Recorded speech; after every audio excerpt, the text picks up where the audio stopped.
breaking through the rhetoric, breaking down the issues. From the nation's capital, this is DC Breakdown. And you see it, you heard it. It was like thump, thump, thump. And then you hear her head bouncing, bam, bam, on the concrete. How many times did he hit her? I seen 11 on the video. He took more shots than that. I think it's around 15 shots. Some disturbing images of police tactics to subdue and control one woman. The video was taken just days after the unsettling results of an ACLU report was released. Matthew Fogg, former chief deputy of the U.S. Marshal Service, and also he was a member of the SWAT team. He joins us now to talk about this report. Good to have you joining us today, Matthew. The ACLU report said that police departments now are becoming more militarized than they had been in the past, and that this, as we delve into the report, adversely impacts minority communities, Latinos, African Americans. Well, I would say this. I mean, certainly the war on drugs has directed itself towards people of color, minorities.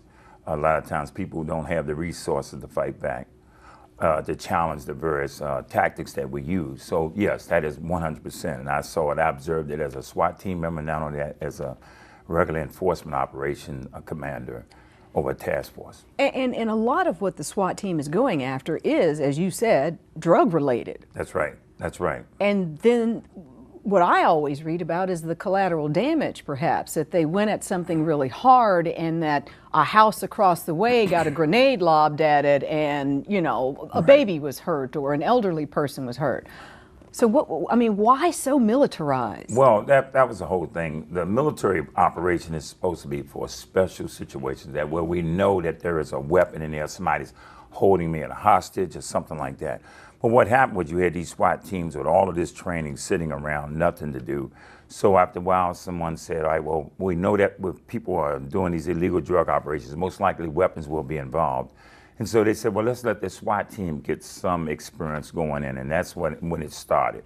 But the key was, as you say, this is like a guerrilla warfare. I mean, you really, when you bring your SWAT team in, as you've seen on television, we go in with this black on, and we go in, we all sort of have a distinct mission of going in, and when we kick those doors in and we moving in, we're throwing flashbangs in there. We're doing a lot of things that you would do in a guerrilla tactical situation. And you got simple drugs, maybe marijuana or something. You're talking about the fallout of the children in the house. You're talking about, then if you got have you ever heard a flashbang go off? Yeah. It's very loud. Yeah. You're talking about post-traumatic stress syndrome right off. And just a situation that's chaotic. Right. Exactly. And when you got SWAT team members, see, our operation, if we go in, pretty much we need everybody doing exactly what we tell them to do. So normally civilians are not going to think that way. They're going to be running all around, and most likely that's when someone can get shot, or if you go into the wrong location, or you kicking doors and everybody's yelling, tell them get down, get up. Mm-hmm. So a lot of stuff going on, a lot of moving parts at one time, and that can be very chaotic for a civilian family in a regular neighborhood. Oh, it's a lot. I mean, African Americans and Latinos make up 50% of those impacted by SWAT deployments. Is there something off the books that says head into minority neighborhoods? Yes. I mean, well, let me put it this way. I remember one incident where we were studying about drug and gun and addiction task force for like 7 cities around the country when we were doing this operation. And I noticed that all of the urban areas that we had targeted were urban areas. Mm-hmm. So I raised the issue. I said, don't they use drugs in the more affluent areas of this country and some of the more affluent white neighborhoods? Mm-hmm. My commander he was very adamant. He said, Fogg, he said, we know that. He said, but we go out there and start doing the same thing in those areas, those people are going to complain. And before you know it, our operation may get shut down. So the point is, based on what he said, minorities don't complain about the police coming into their community and just having a go at whatever they want to. That's not true. There are plenty of African Americans they're at the city council meeting, they are calling their mayor, they are doing everything they can to get these sorts of police tactics to stop. Right. And I'm not saying they don't complain. Mm-hmm. The issue is they don't have the power behind them. They don't have their politics complaints, behind right? them. They don't have the politics behind them.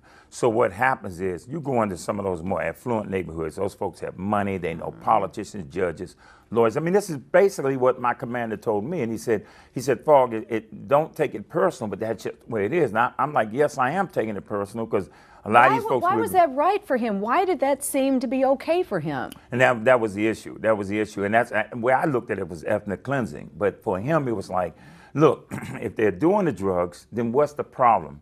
I'm saying because we're breaking the law, we're violating their civil rights, and we're not doing this thing equally. If it's not an equal enforcement opportunity operation, then we're violating someone's rights. So my thing was, look, let's just go over there too, and then all of this will end. Right. Because once you start going to those neighborhoods, Right. people are going to the same way we got with the gun laws. Guns, automatic weapon fire has been killing young black children for years in black neighborhoods.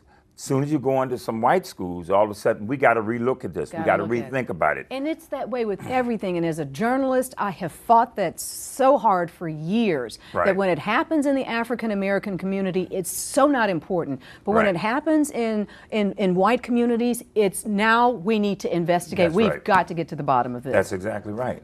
And so one of the things is, as a law enforcement officer, both SWAT and civilian duties, or not civilian, but law enforcement duties outside of SWAT, all of the drug operations that I've been involved in, task forces, everything that I noticed had that sort of centered in on let's go to the weakest link. Mm-hmm. Let's get our numbers up so the world can see that we are fighting and we're warring on drugs.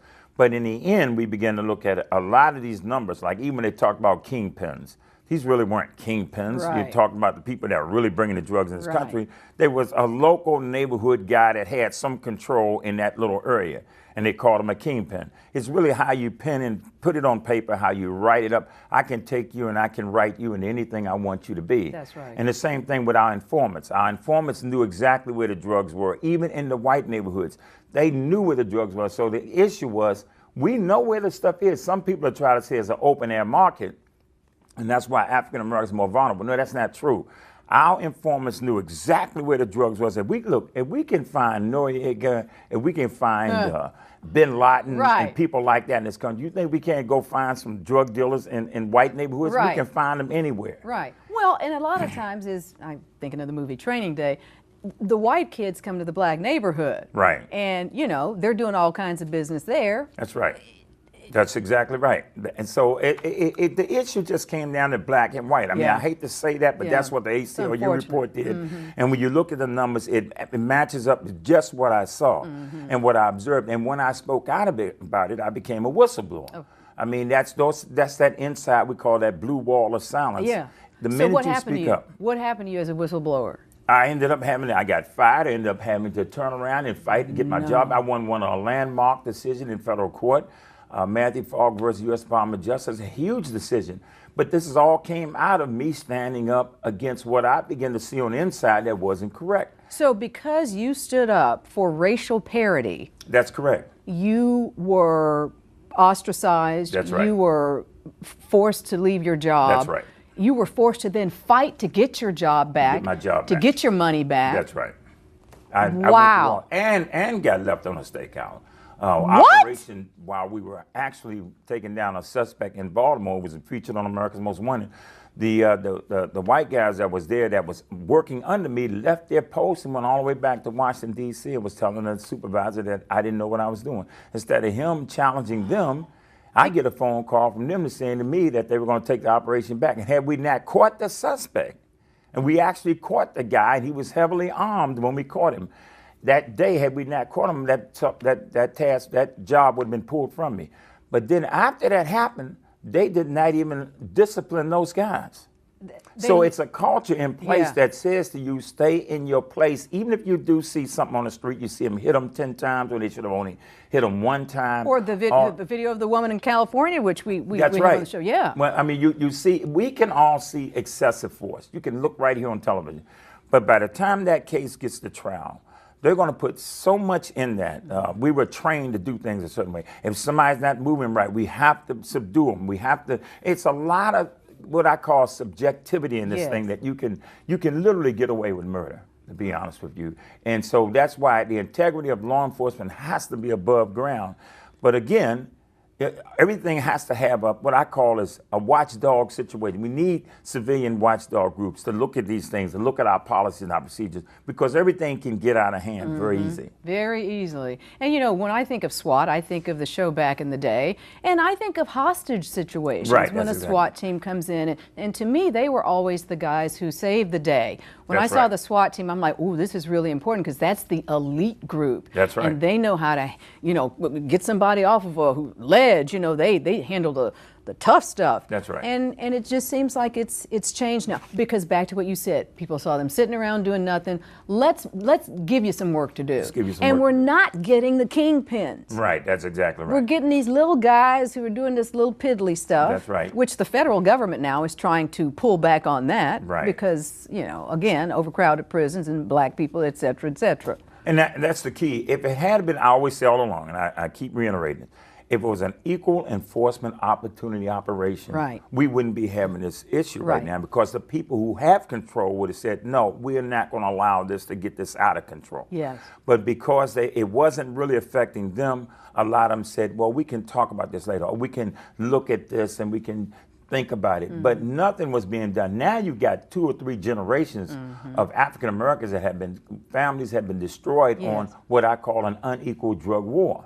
So how do we correct it? Again, even today, when we look at how our operations still have that military sort of image to it, that you go into a neighborhood and it's almost like you think you're going after people from another country who are invading your country. That's the mindset, because our training is like that. Our training is, when I go in and I tell you to get up against the wall, if you don't move, I got to take action immediately. That might mean I may have to shoot you or whatever, because of the fact that I don't know what you're going to do next. That's the type of training we get as special operations, as SWAT team members. So again, it's not community policing at all at that point. It is just totally about coming in, subdue and control, command and control, controlling the situation at under all costs. Matthew Fogg, man, you whistleblower, someone who cares about the African American community and cares about the community in the United States for everybody. That's right. Just looking for parity. Thank you so much for being on the show and talking to us about the ACLU report, and thank you for your service, sir.